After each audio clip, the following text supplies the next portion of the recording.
এমন একটা পৃথিবীর কথা ভাবা যায় যেটা পুরোপুরি বরফে ঢাকা, যেখানে তাপমাত্রা হিমাঙ্কের এতটা নিচে যে শুনলেই অবাক হতে হয়। -71 ডিগ্রি সেলসিয়াস। হ্যাঁ, এটাই ওই মিয়াকন, পৃথিবীর শীতলতম জনবসতি। চলুন এই বরফ রাজ্যে ডুব দেওয়া যাক আর কাছ থেকে দেখা যাক এখানকার জীবনযাত্রা ঠিক কেমন। হ্যাঁ, ঠিকই দেখছেন, -71.2 ডিগ্রি সেলসিয়াস। এই সংখ্যাটা শুধু একটা রেকর্ড না, এটা এখানকার মানুষের প্রতিদিনের জীবন। এই হাড় কাঁপানো ঠান্ডাটাই যেন ঠিক করে দেয় এখানকার জীবন কেমন হবে। এই পরিবেশে টিকে থাকা মানে কিন্তু প্রতি মুহূর্তে এক লড়াই। এখানে সামান্যতম ভুলেরও কোনো জায়গা নেই। এই কথাটা সেই কঠিন বাস্তবটাকেই তুলে ধরে, যেখানে প্রকৃতির নিয়ম মেনে চলাই বেঁচে থাকার একমাত্র পথ। একবার ভাবুন তো, এই তীব্র ঠান্ডার মধ্যে প্রথম পা রাখার অনুভূতিটা কেমন হতে পারে। মুখ থেকে বের হওয়া নিঃশ্বাসটা সাথে সাথে জমে গিয়ে ছোট ছোট ক্রিস্টালের মতো শব্দ করতে থাকে।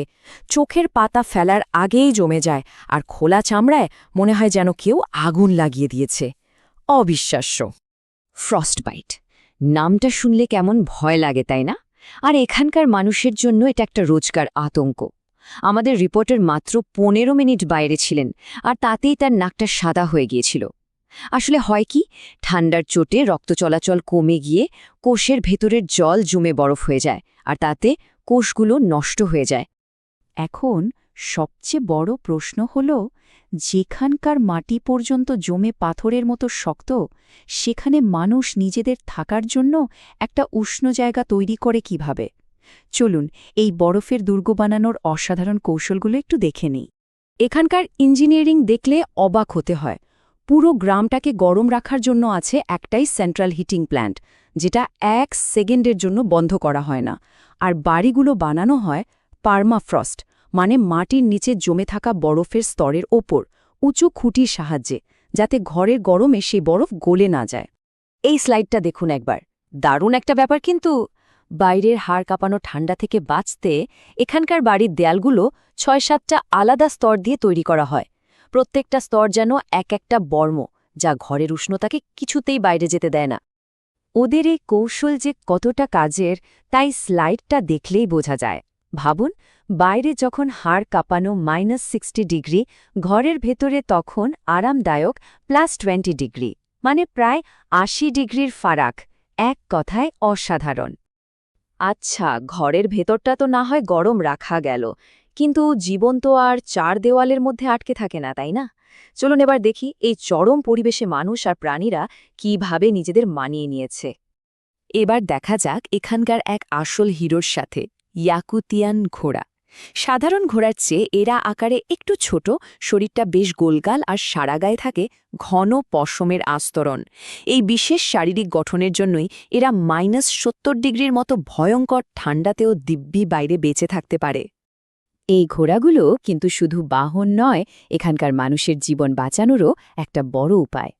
মাটি তো সারা বছর বরফে ঢাকা, তাই ফসল ফলানোর কোনো প্রশ্নই ওঠে না। এই কারণে এখানকার মানুষ প্রয়োজনীয় ভিটামিন আর পুষ্টির জন্য কাঁচা, হিমায়িত ঘোড়ার মাংস আর কলিজার ওপরই নির্ভর করে। আমাদের জন্য যা খুবই সাধারণ কাজ ওই মিয়াকনে, সেগুলো করাও এক বিরাট চ্যালেঞ্জ। চলুন এবার ওখানকার দৈনন্দিন জীবনের কিছু কঠিন লড়াইয়ের মুহূর্ত দেখে নেওয়া যাক। শুধু 1 গ্লাস জলের জন্য কি পরিমাণ কষ্ট করতে হয় ভাবুন তো। বাড়িতে তো কোনো জলের লাইন নেই, তাই নদীর না জমা অংশ থেকে বরফের বড় বড় চাই কেটে আনতে হয়, তারপর সেই বরফ গলিয়ে ব্যবহার করা হয়।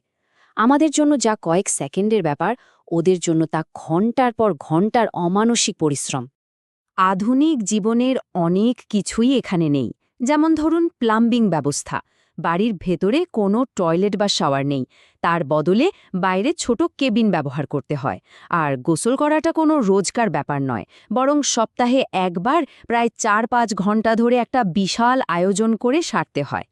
মানুষ তো নিজেদের মানিয়ে নিয়েছে ঠিকই, কিন্তু প্রকৃতি যখন তার আসল রূপ দেখায়, তখন সেটা হয় ভয়ঙ্কর।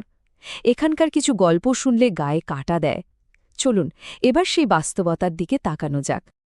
এই স্লাইডের ঘটনাটা এক শিকারীর বাবার। বরফ ভেঙে নদীতে পড়ে যাওয়ার পর তিনি বুঝে গিয়েছিলেন ঠান্ডায় জমে মৃত্যুর কষ্ট সহ্য করার থেকে নিজেকে শেষ করে দেওয়াই ভালো। এই চরম সিদ্ধান্তটাই বলে দেয় প্রকৃতি এখানে কতটা নির্মম হতে পারে। এই ঠান্ডার কাছে আসলে সবকিছুই হার মানে, শুধু জীবন্ত প্রাণী না, প্রযুক্তিও। কয়েক ঘন্টার মধ্যে গাড়ি জমে পাথর হয়ে যায়, মোবাইল, ক্যামেরা সব অকেজো, এমনকি ফাঁদে আটকা পড়া একটা খরগোশও ঠান্ডায় জমে মারা যায়। এখানে প্রকৃতিই শেষ কথা। তাহলে ঐমিয়াকনের এই কঠিন জীবন থেকে আমরা কি শিখতে পারি? উত্তরটা হয়তো লড়াইয়ে নয়, সহাবস্থানে।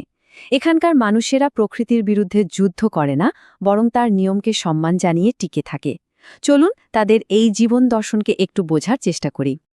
এই কথাটার মধ্যেই এখানকার মানুষের টিকে থাকার আসল রহস্যটা লুকিয়ে আছে। তারা প্রকৃতিকে জয় করতে চায় না, বরং তার সাথে মিলেমিশে থাকার পথটা খুঁজে নিয়েছে। ঠান্ডা তাদের শত্রু নয়, বরং জীবনেরই একটা অংশ। তারা একে সম্মান করে আর এর নিয়ম মেনেই নিজেদের জীবন সাজিয়ে নিয়েছে। ঐমিয়াকনের এই গল্পটা আসলে আমাদের সবার জন্য একটা বড় প্রশ্ন রেখে যায়। টিকে থাকার আসল উপায়টা কি? প্রকৃতির সাথে লড়াই করা, নাকি তার ছন্দের সাথে তাল মিলিয়ে চলা? আমাদের এই আধুনিক জীবনে আমরা কি প্রকৃতির কাছ থেকে পাওয়া এই সহজ শিক্ষাটা ভুলতে বসেছি? একবার ভেবে দেখার মতো, তাই না?